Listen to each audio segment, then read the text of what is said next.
10th grade channel. I'm your economics teacher Aishwarya, and of course in our class today we are going to be looking at the second part of the chapter, which is development, which is necessary for your board exams, especially for this particular batch.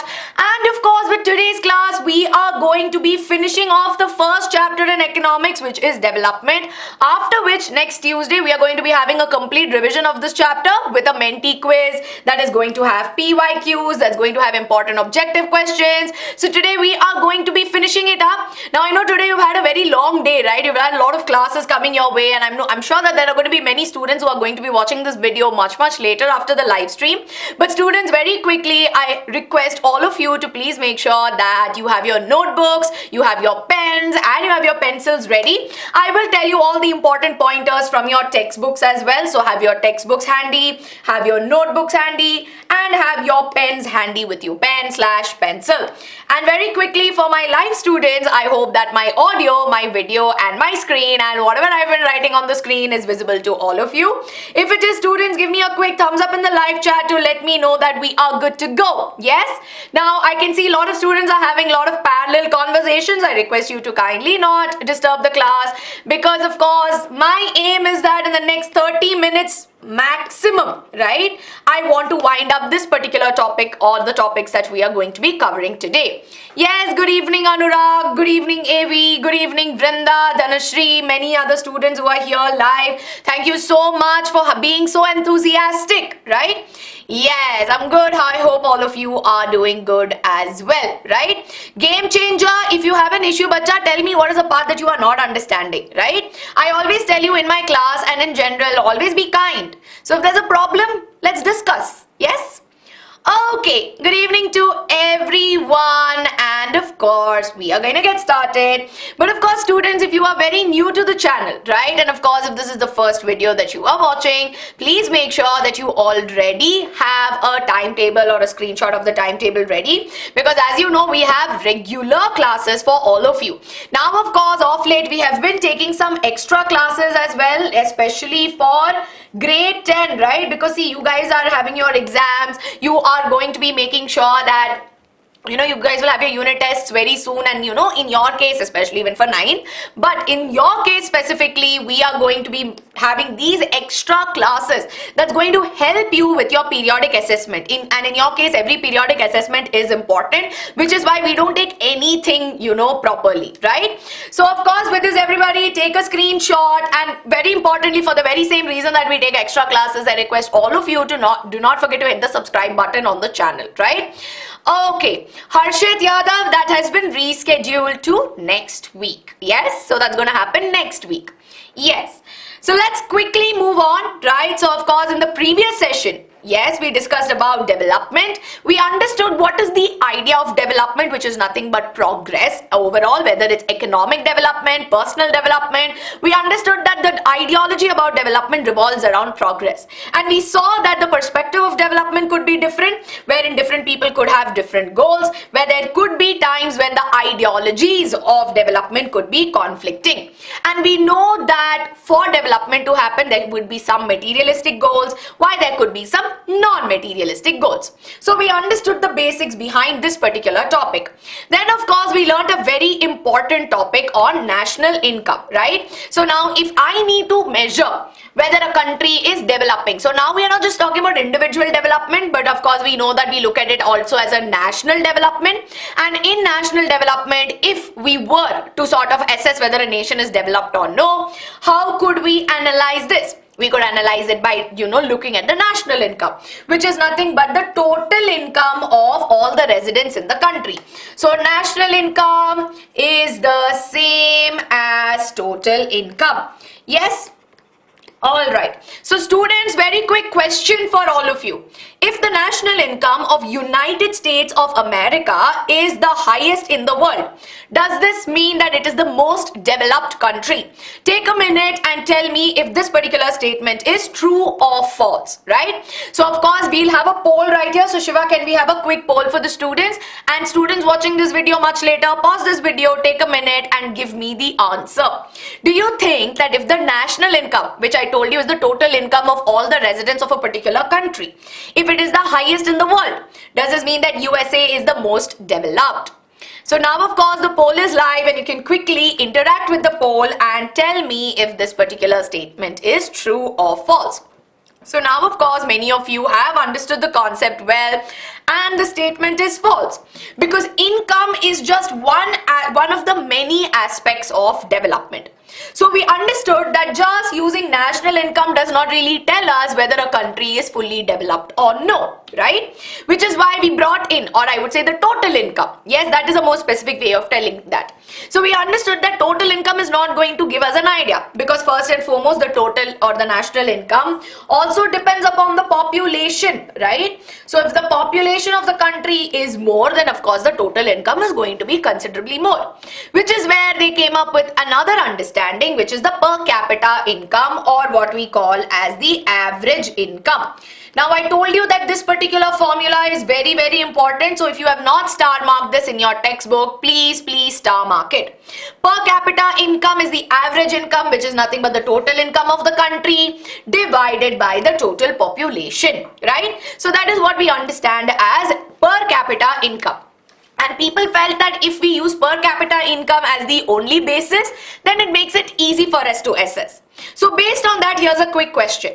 If the average income in a country has been increasing over a period of time, can we say that all sections of economy have become better in that particular country? Right? So let's look at this question once again. If the average income in a country has been increasing over a period of time, can we say that overall within that country everybody is progressing? Yes or no? Right, students? Can we please increase the font size and close the polls? Now, I request all of you, if you are telling me no, I want you to justify, right? Justify this particular statement. Yes, we'll just increase the font size. A little more. Yes. Okay. Now, why are we saying no? Everybody's telling me, ma'am, no. Total can be varying. Okay. But what is the reason behind it? Consistently, the average has been increasing. But what is also there? It hides disparities. Exactly, Kadambari. Very good. We know that in the case of an average income, it does not mean that the income is equally distributed in the population. Right? It could be that there is somebody earning considerably more when compared to maybe somebody who's not making enough money, right? So wealth is unequally distributed, and in such cases what would happen? We know that this would hide disparities, right? It would not bring out these disparities, which is why in this case we cannot conclude that all sections of the economy have become better. So from this, what do we understand? We understand that in order to, learn or to comprehend development, average income is not alone important. So from now, of course, we are going to move on to other attributes of development, right? What are the other things that we have to keep this in mind?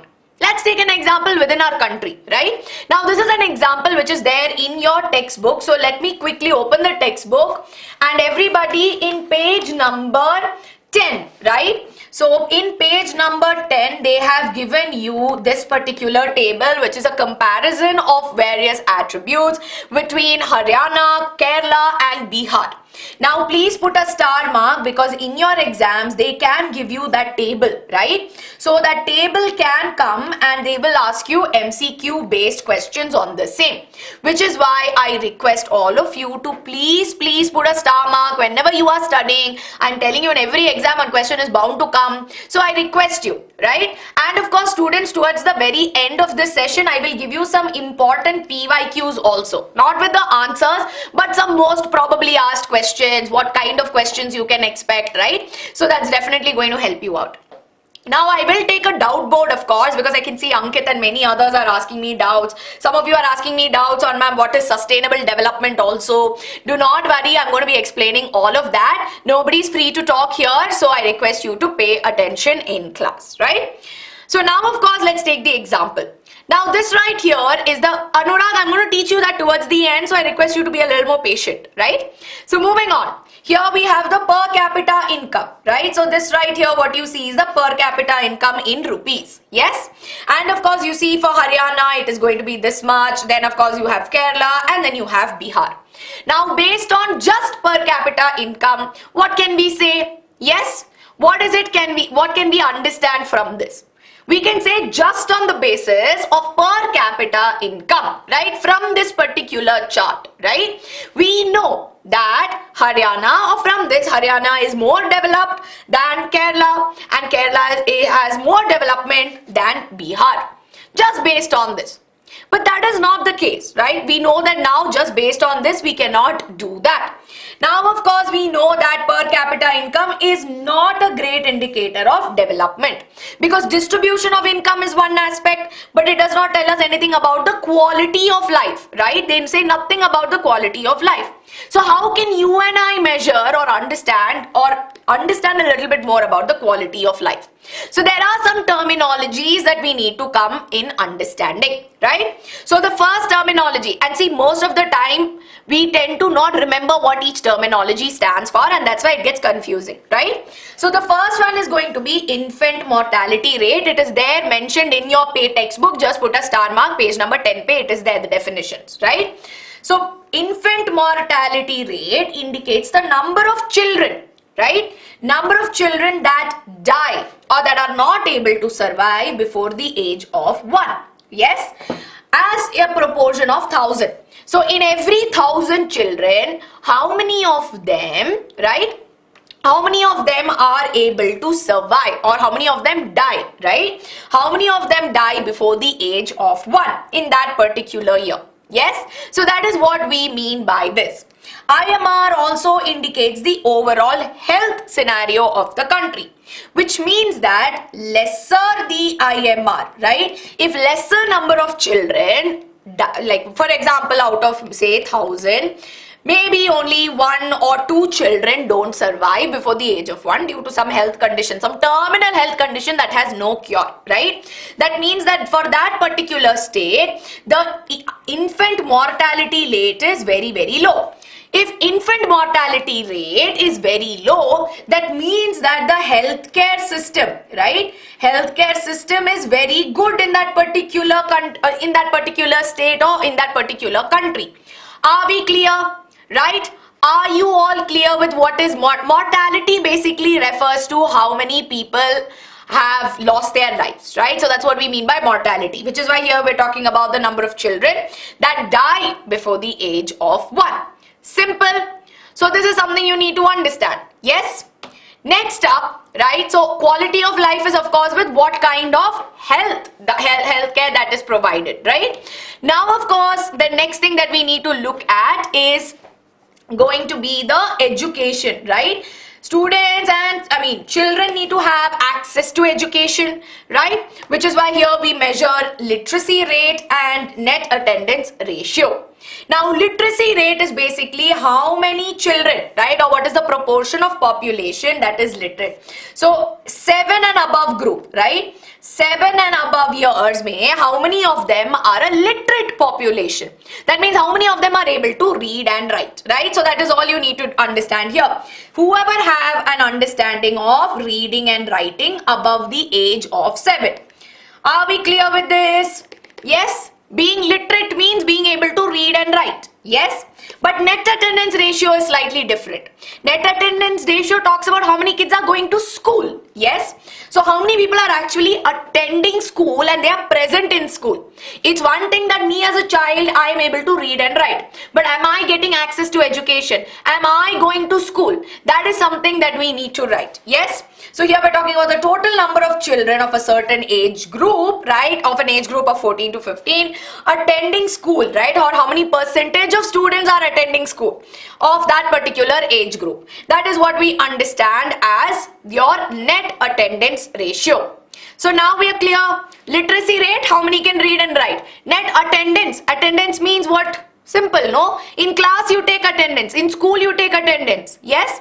So that means whenever you see the term attendance ratio related to school, because attendance pay only, school may only they take attendance, right? They don't take attendance anywhere else. Yes? So we are clear with these terminologies. All good to go.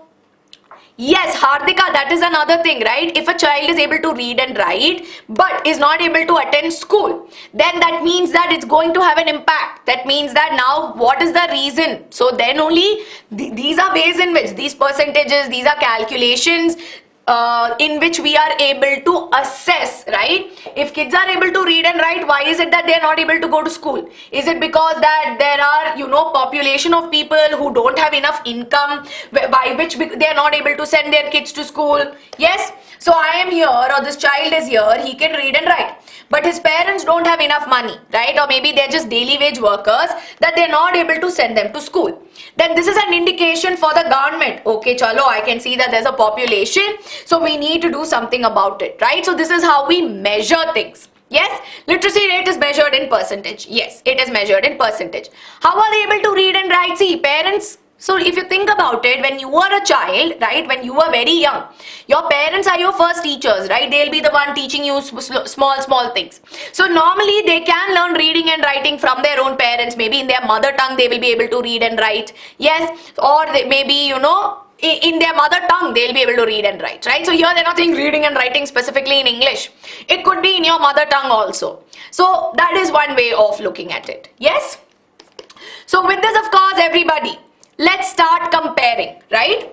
So now, of course, we saw that as per the per capita income. So I told you that apart from PCI, the per capita income, we also have various other ways of measuring. So here, of course, per capita income we see that Kerala is very high, right? We see that, Haryana is very high, followed by Kerala, then we have Bihar. But in this particular case, in the case of infant mortality rate, I told you that lower the infant mortality, the better healthcare systems, right? So here we see Kerala is at number 1, followed by which you have Haryana, which is at number 2. Yes, so we see that 30. So IMR here is 30 per 1,000 live births, right? And Bihar is actually at the highest. That means that these are, of course, data which is mentioned in your textbook. So we are just doing a study. In no way am I telling you that this is the reality. Of course, every state works very hard in making sure that they provide the best quality of life that is there. This is just an inference, right? Just an inference that I am making, yeah, right? For understanding. Okay? Net attendance ratio, we are going to be, of course, looking at it, right? There is, to be honest, the lower the better, right? If it is 1, 2 and all of that, the lower the better. Yes? Okay. GDP is related, bacha, because the total income is equal to basically the GDP. The better the GDP, that means that you're generating more income, right? Ma'am, how do we say that which is more developed? See, this is just we are taking one attribute and we are comparing. But I will summarize it and tell you how which is more developed in some time, Anurag. Okay? Now next up we have net attendance ratio, which is in percentage, right? Now higher the percentage of students attending class, that means better education system, right? So now 83% is there for Kerala. That means 83% of students are attending school in Kerala, which is a huge percentage. Followed by which we see that there is 61% in Haryana, followed by which 43% in Bihar, right? So what do we understand? Then from this we also understand that this is again with respect to per capita rate, right? So we see that Bihar as compared to Kerala, Haryana's net attendance ratio is also low, and in the case of Bihar we also observe that the net attendance ratio and high IMR, right? So with this, when we have to compare all the 3 states, how can we compare? We can say that although the per capita income of Kerala is relatively less than Haryana, they have better healthcare facilities and of course better, educational facilities, right? Easy peasy. But a question was asked to me by Anurag, which is a very good question, right? Now, how can I say, right, that just based on these 2 attributes, how can I say that this state is more developed than that, right? Can I just say that these 3 things are enough for me? Yes, AV also has a question. Ma'am, healthcare systems are not so good, but it's developed in other sectors. Yes. Now, there are multiple parameters that are there, right? So, how am I going to judge? Now, what makes one region more developed than the other? There are 2 things. One is community participation and the other one is going to be public facilities. Okay? Let's understand this with a very simple question. Okay? Now you imagine that we have, okay, this is my country, right? Okay, this is my state. Let's assume or let's name this state. You want to name a state by yourself, right? Do you want to name a state? Give it any random name that you want to give, right? Students in the live chat, this is our own state, right? So let's call it anything that we want to do. Yes? Somebody's telling me Hey, come up with better interesting names. Neemuch, first thing I saw. Okay, the state is very simple. Rangoli state. Okay, I like that. So this is my state, Rangoli. Okay, this is my state, Rangoli. Aishu is a very easy state, so I'm going to stick to something little more abstract. Anyway, this is Rangoli state. Now we have many people in Rangoli state, right? So many people are there. They are all going to be the citizens of this particular state. Now, of course, in this particular state, you can see that there are various schools, right? There are various schools. There are various hospitals, okay? And we also see that there are different kinds of facilities. When there are many shops also for my people to go shop. Many things are going to be here. But now, you imagine that there are schools, okay? There are teachers who are present. But the parents don't want to send their kids to school. Nobody goes to school, okay? So imagine there are 5 children and out of which 4 children are not going to school. And you are the only one here. You imagine this is me in my state. I have to go to school, but now my 4 friends who are there, they are not going. Will you go? Yes or no? Imagine you in your class, you have a class of 40 people.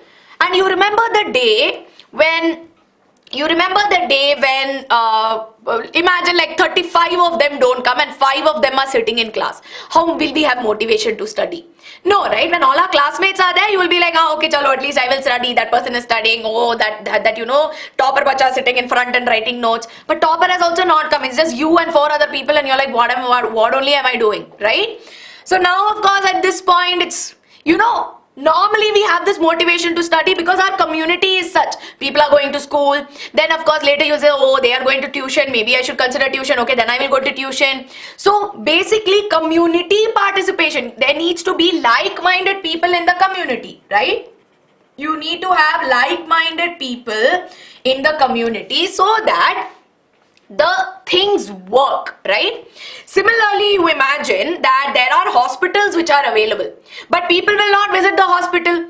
Then what is the point of having the hospital? So community participation is also very, very necessary at this point.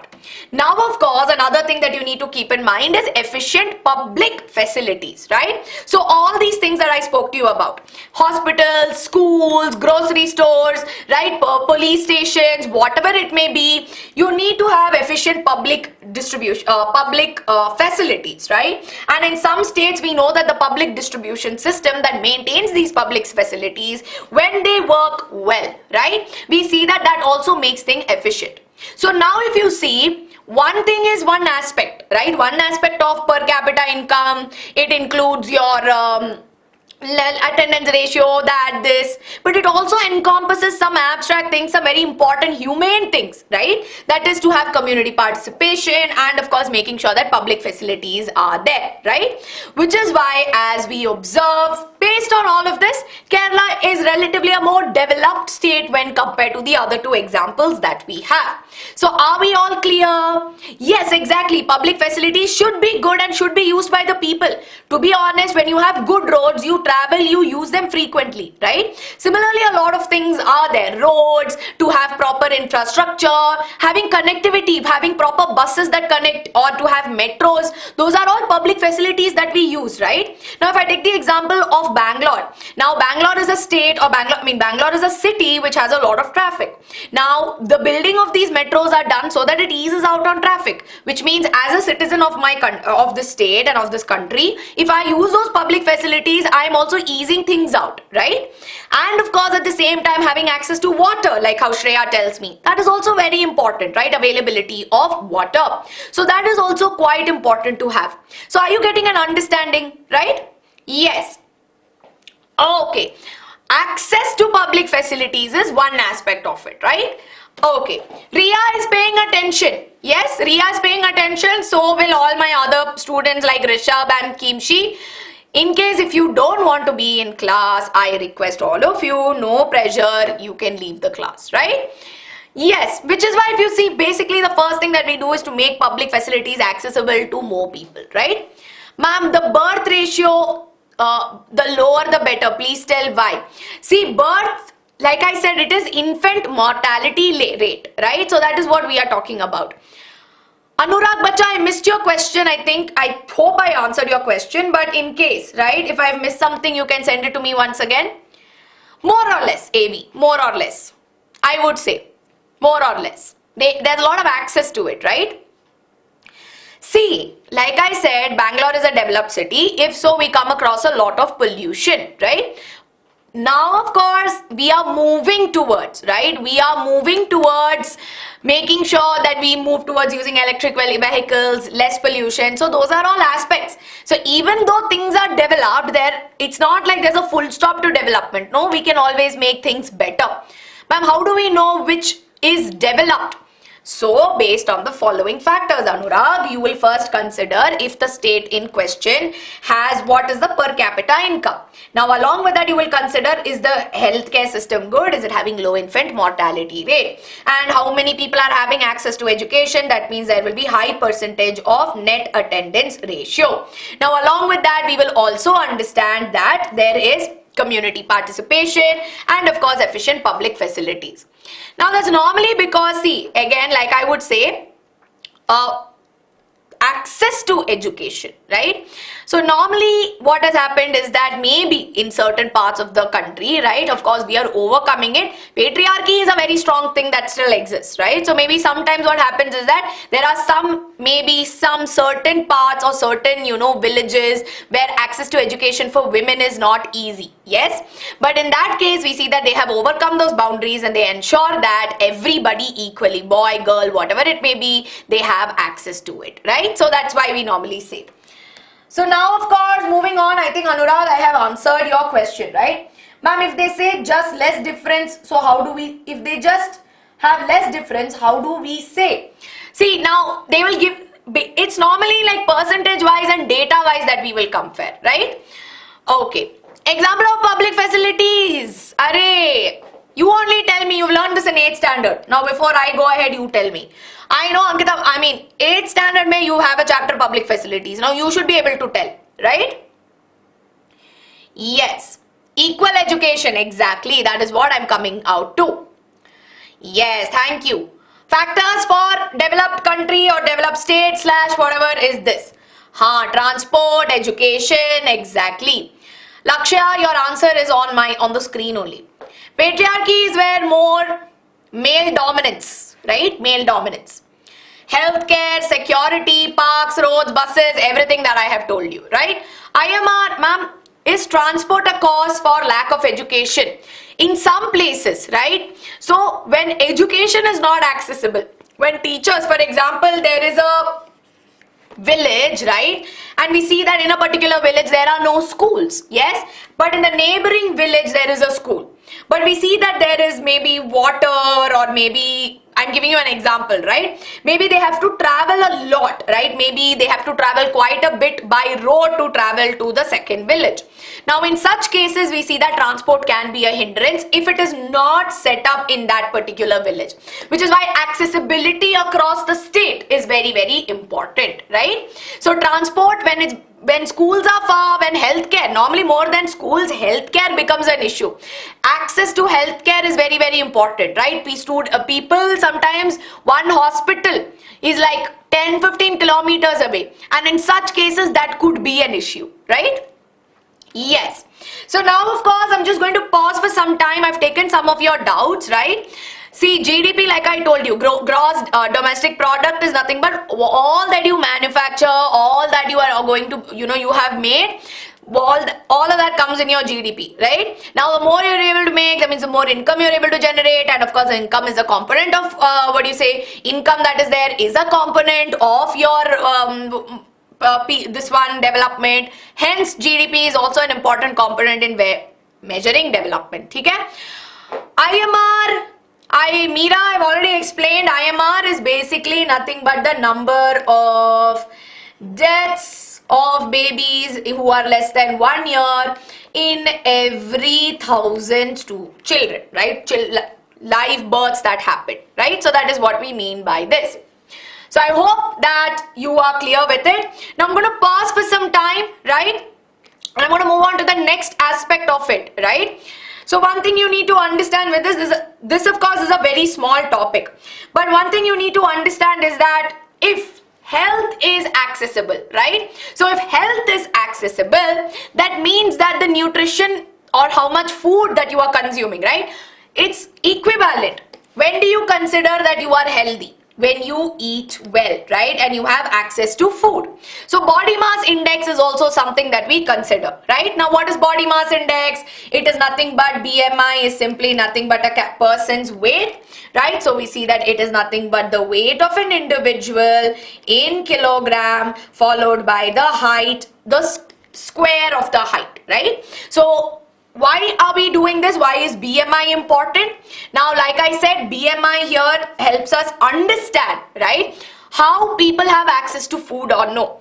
Because normally, if people have access to food, then ideally, and if they're eating right, they should have a normal BMI, right? So your normal BMI range that is there is going to be between 18.5 to 24.9, right? So that means you have a healthy weight. Yes, BMI is a meter square. So it is going to be kg meter square. Kg meter square is going to be the body mass index unit, right? That is the unit of it. So now, of course, right, this is the normal BMI. But of course, if you see that if there are people who do not have access to food, then for a longer period of time, they don't have enough, enough access to food. Then we also see here that the BMI. Now here we're talking about adults, not babies, right? So here, of course, at this point, we see that if it is less, let's assume that the BMI range is between maybe less than 18, right? So if it is going to be less than 18, then we know that they are undernourished or they are underweight, right? Then, of course, we also see that if they have more, if people are over-consuming, and of course, overconsumption of unhealthy food, it leads to or we would say that they are overweight. Yes, so BMI here is very important to again understand. It is one aspect of understanding about how people are, sort of having access to food or no. Yes. So now, of course, we are going to go into the very next bit of it, that is how is to measure development, right? So now, of course, how to measure development overall amongst countries. How are we going to do it? We've understood bits and pieces of it by learning about net attendance ratio and, understanding about education. But of course, as you see, the main way in measuring development, and of course, as many of you were asking me, is by measuring the Human Development Index. Please pay attention, right? Please pay attention. You will get questions from this particular topic as well. Now, for over decades, right, we see that health and education especially. So, we see that health as an indicator of development. Indicator means something that will tell us whether a country is developing or no. Like how you have an indicator for your acids and bases, which Kriti ma'am is going to tell you. An indicator will tell you whether a solution is an acid or a base. Similarly, you see that health and education are indicators that have been used along with your income to tell or give it as an indicator whether development has happened or no. So for the Human Development Index, now most often than not, kids will get confused with Human Development Index, Human Development Report, and what is this UNDP, okay? All these terminologies will become very confusing, which is why if you pay attention to me, I am telling you in the next 5 minutes, you will learn everything and this chapter is over, okay? So what is Human Development Index? This is kind of like the rank you get in school, right? So in school, you will score some marks, right? For history, civics, geography, whatever, you give your SST paper, right? So imagine after your board exams or after your final annual exams, you will get one mark sheet, right? Saying, okay, this person's name is Aishwarya, and for science, she scored maybe 95 out of 100. For SST, she scored maybe 100 out of 100. Then for math, she scored 98 out of 100. Yes, and for Hindi, she got only 80 marks. Yes, I'm giving you some examples, right? This is my mark sheet. Now, this is my mark sheet. Now, based on this, you will see that there is a report or a rank that gets assigned to me, right? So, we see that there is a rank that will get assigned, and based on this rank, right, we see that they will generate a report. Yes, so they will generate a merit list. No, saying on top you have Ankita ma'am, right? Ankita's first place. Then you have Khushbu who has got second place. Yes, then you have Arsh who's got third place in school. So this is what you understand. This is very simple, no? Easy peasy. Now you compare this with HDI and HDR. HDI is the mark sheet, okay? It is the average achievement in key dimensions, fancy words, right? It is very simply to say that it is the average achievements of the key dimensions. So my dimensions for development will not stop with how much money I am making, right? It also depends upon the standard of life I am getting in my country.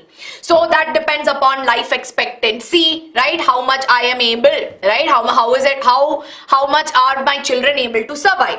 To measure, not at birth, but how long they are able to live in that country, right? See, imagine if a baby is born, and if that baby is able to survive till 90, 100 years old, that means good access to healthcare, so on and so forth, right? So this will help us measure a long, healthy life. Similarly, education, which helps us measure the capabilities of people, and of course, paisa per capita income to help or understand the standard of living. So life expectancy at birth denotes the average expected length of life of a person. So the average life, so if I have to ask you what is the average life expectancy of adults in India, you will tell me, ma'am, maybe it is between 60 to 70 years. Yes? But if I say in Japan, maybe the number is different. It's probably 50 to 60, hypothetically, right? So at this point, you see that the average, this is what is life expectancy. I'm giving you a rough number, yes? But education also talks about the average schooling years, right? How many years do an adult actually goes to school? How many children are going to, who have access to go to the school? What is the percentage of attendance? So on and so forth. And per capita income is calculated for all countries. So this is what you have. It's a very simple one. It is taken off the website of UNDP, right? So what are the dimensions? The dimensions are long, healthy life, knowledge, and a decent standard of living. Now, if I have to have a long, healthy life, then the indicator that I will use is the life expectancy at birth. And I will get a index, right? I'll get a value out of it, which I'll call it as a life expectancy index. Now we see that knowledge includes the mean schooling years. How many years as on an average do kids go to school? Similarly, what is the expected years, right? Which will give me an education index. Then of course we see that there is a national income, gross national income, right? The PCI that is there. That will also give me an index, which will ultimately all together we will make a mark sheet out of it, and we will get the HDI, which is the Human Development Index. Now based on this Human Development Index, they will make a Human Development Report, which we call as HDR. Who does this? The UNDP, right? So we see that the UNDP stands for the United Nations Development Program. Yes. Now whoever listened to me explain, this has become easy for all of you. Now why are we doing all this headache? Why are we calculating HDI, making one HDR? So that the HDI will help us understand where the country stands. Now you have an education index. Now if your education index is less, then they will tell, hey, you as a country need to work on making sure education is more accessible. More kids have to go to school. More kids have to have access. But what about on the other side when it is life expectancy? That means you have to work on your healthcare, right? So this right here is very important to understand. Is healthcare also measured for checking development? Access to healthcare, right? So that is where life expectancy and life expectancy index comes. So healthcare access is important, Angelina. Yes? GNI and national income are more or less this. That is gross. See, that is a different calculation altogether, right? Who makes report? UNDP. Yes.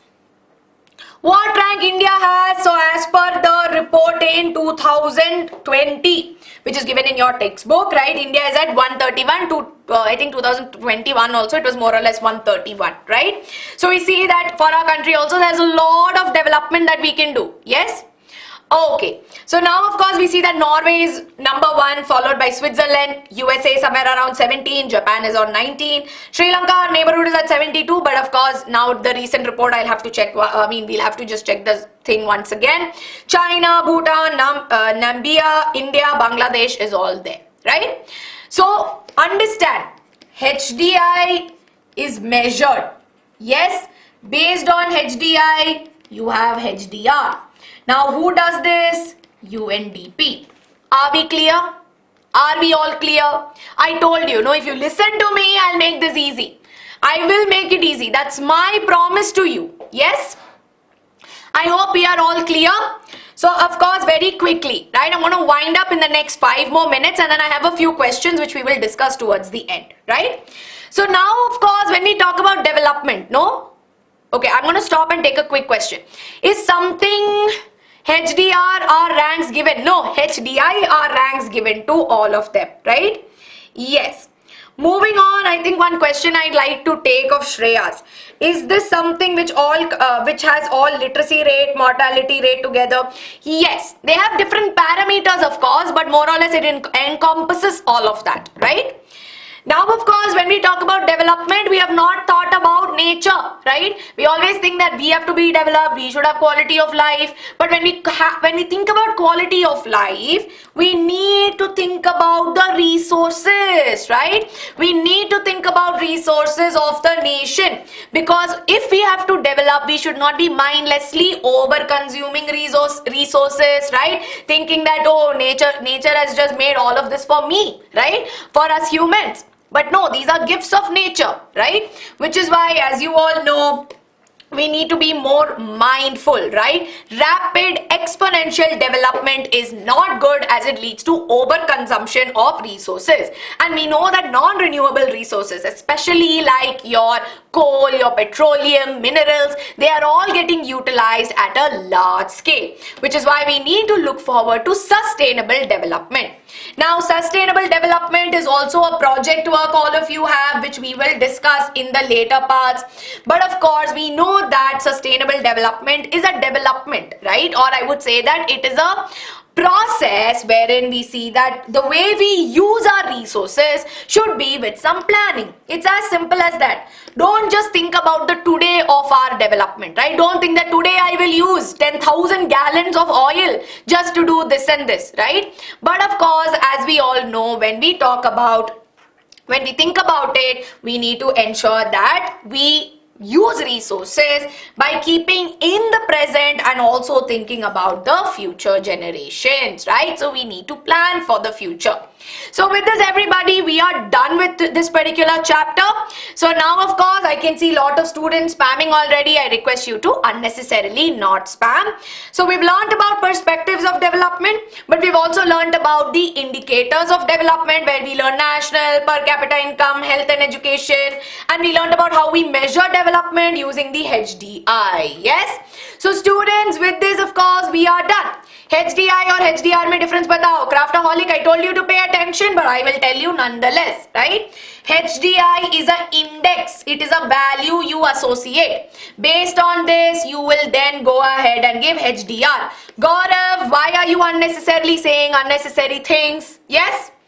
Ma'am, is India sustainably developed? We are moving towards it, right? See, we are not fully developed in that aspect also, but we are also slowly moving towards it, taking actionable steps, developing our solar power, making sure that we make things more accessible, right? Yes. Ma'am, HDI is for all country, na? Yes, it's for all country. Every country gets HDI. Quickly, students. IMR, that is infant mortality rate, right? Okay.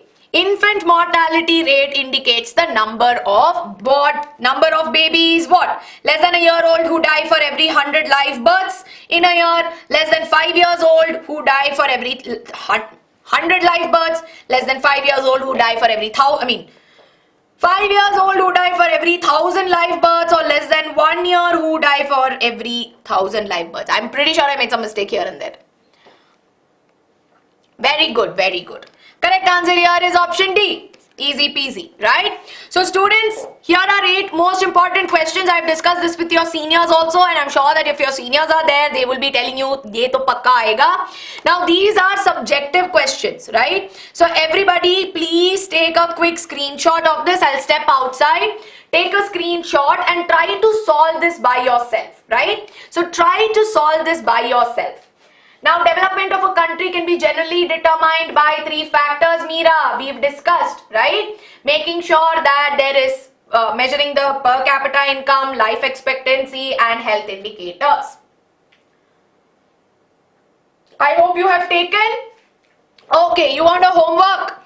Alright, so I'm going to give you a homework as to what are the 3 parameters. This is your homework, okay? What are the 3 parameters which are considered for assessing Human Development Index. Okay, so this is a homework for all of you out there. You can take a screenshot. I'm going to be checking your answers as well. We will do it, right? If you have any requests specifically for this particular chapters, let me know in the comments of this video. Any more doubts that are there, let me know in the comments. And Yashasvi, we will be taking separate, NCRT questions, and we'll do PYQs where I'll discuss that so that you understand how much you have to write, how to write, so on and so forth. But with the students, we will be signing off. I will see you all soon. But up until then, everybody, take care. Lots of love and bye bye. Good night.